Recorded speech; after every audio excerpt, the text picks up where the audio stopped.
আপনাদের পক্ষ থেকে আরও একটা নতুন ব্লগে সবাইকে স্বাগত।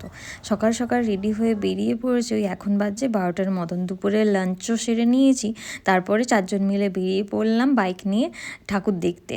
আজকে আমাদের কতুলপুরে যেই বাড়ির আশেপাশে যেই সমস্ত ঠাকুরগুলো ওঠে সেগুলোকেই দেখব।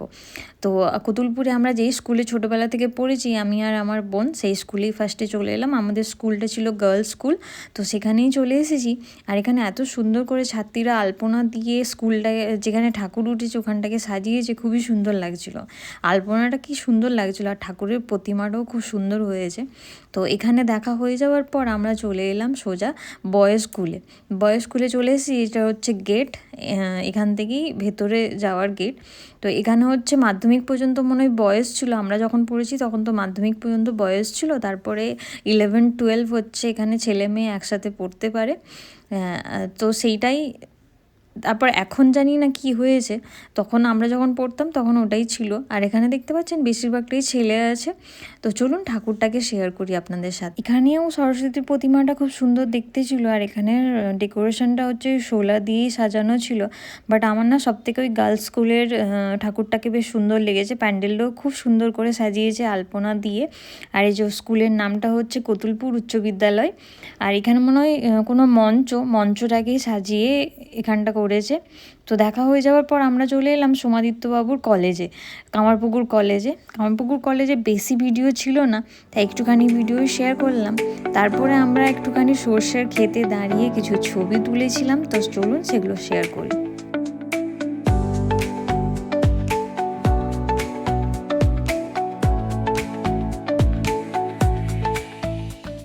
এরপর আমরা সবাই মিলে চলে এলাম জয়রামবাটির যে নতুন স্টেশনটা উদ্বোধন হয়েছে সেটাই দেখতে। আর এখানে একটা বন্দে ভারত ট্রেনও নাকি চালু হয়েছে। তো আমরা যেহেতু 3-4 দিন পরে এলাম, সেই জন্য দেখছি খুব সুন্দর এখনও সাজানো রয়েছে, এখনও গাঁদা ফুলের ওই ডেকোরেশনগুলোও ছিল। আর এই স্টেশনটার একটা লাইন চালু হয়েছে, অপোজিট সাইডের লাইনটা এখনও চালু হয়নি। তো সবাই মিলে চলে এসেছি। এই যে আমরা সবাই স্টেশনে এসে একটুক্ষণ ভিডিও নিয়ে তারপর চলে গিয়েছিলাম। এই যে একটা লাইন চালু হয়েছে, এখনও একটা লাইনের কাজ চলছে, দেখতে পাচ্ছেন একটা লাইন এদিকে আছে, অপোজিট সাইডের লাইনটা এখনও চালু হয়নি। তো স্টেশনটা খুবই সুন্দর, এই যে দেখছেন এখনও ডেকোরেশনগুলো এখনও আছে। তো ওইটা দেখার পর আমরা সবাই মিলে চলে এসেছিলাম বাড়ি। আবারও সন্ধেবেলা বেরিয়ে পড়েছি সবাই মিলে ঠাকুর দেখতে। আর আমাদের এখানে একটা জায়গা আছে যেখানে এই সরস্বতী পুজোর দিনে সব রকম বড় বড় ফল, কত রকমের ফুল, ড্রয়িং, আরও অনেক কিছুর এখানে একটা মানে এক্সিবিশন হয়। তো সেটা দেখতেই আমরা চলে এসেছিলাম। তো চলুন আপনারাও আমার সাথে সাথে দেখতে থাকুন। এখানে দেখছেন কত রকমের ফুল, বা কত বড় সাইজের ফুল হয়, কত রকম কালারের জবা, গাঁদাগুলোর সাইজ বড় নাকি, সেই সব একটা এক্সিবিশন হয়। তো সেটারই কিছু ভিডিও আপনাদের সাথে শেয়ার করছি। তো চলুন পুরো ভিডিওটা দেখতে থাকুন।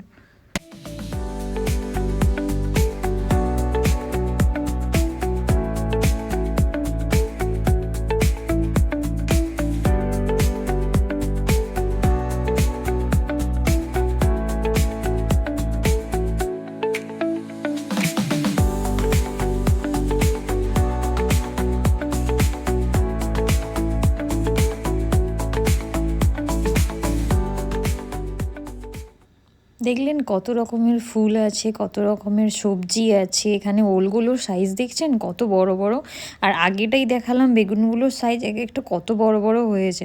আর এখানে গাজরগুলো দেখুন এক একটা সাইজ কতটা লম্বা আর কতটা বড় হয়েছে। ওলগুলোও যেরকম বড়, ওলকপিগুলোও সেরকম বড়। এখানে লাউগুলোও সেরকম সাইজের, আর লাউগুলোর এখানে ওজনও লেখা আছে কত কেজি করে। আর এই লাউটা দেখুন কত বড় হয়েছে। আর কুমড়োটার সাইজ দেখুন। এর থেকেও প্রতি বছরই আমরা যখন আসতাম ছোটোবেলায়, যখন সরস্বতী পুজো সকালে হয়ে যাওয়ার পর, স্কুল টুল যাওয়ার পর, তারপর যখন আমরা এখানে সন্ধ্যেবেলা ঠাকুর দেখতে বেরোতাম, সেরকম এখানে এত সুন্দর প্রতিযোগিতা হতো, এক্সিবিশন হতো এত। এখন তো কম হয়ে গেছে। মূলোগুলোর সাইজ দেখুন, আগে বেশ সুন্দর হতো। অনেক লোকেরা অনেক সবজি আনতো দূর দূর থেকে, যাদের ফসল বড় বড় হয়েছে বা সাইজে বড় হয়েছে, সেই সব কিছু সবজি নিয়ে এসে, সবজি, ফুল, আখ, অনেক কিছুর এক্সিবিশন হয় এখানে। আর এখানে ড্রয়িংও আছে। লাস্টে আপনাদের সাথে ড্রয়িংটা দেখাবো। এখানে দেখুন হলুদ ফুলকপিটা আমি এখনও বাজারে দেখি না। ব্রকলি তো আছে, বাট হলুদ ফুলকপি আমি এখনও বাজারে দেখিনি, এখানে কিছু কিছু লোকেদের ঘরে দেখতে পাই। এই দেখুন পালং শাকগুলো দেখছেন, পালং যেই বড় বড় পালং শাক, এই যে ড্রয়িংয়ের এক্সিবিশন শুরু হয়ে গেছে, তো পুরো ভিডিওটা আপনারা দেখুন।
এক্সিবিশন দেখে চলে এলাম বেরিয়ে, তো চলুন আপনাদেরকে এরপর প্রতিমার আগে দর্শন করাই। এখানে বেশ বড়সড় একটা বাসন্তী কালারের প্যান্ডেল করেছিল, সাইডেই একটা অনুষ্ঠান হচ্ছিল সন্ধ্যের দিকে। এরপর চলুন প্রতিমাটা দর্শন করায়। আজকের ব্লগটা যদি আপনাদের ভালো লেগে থাকে তাহলে লাইক শেয়ার কমেন্ট করবেন, আর আমার চ্যানেলটাকে সাবস্ক্রাইব করতে ভুলবেন না।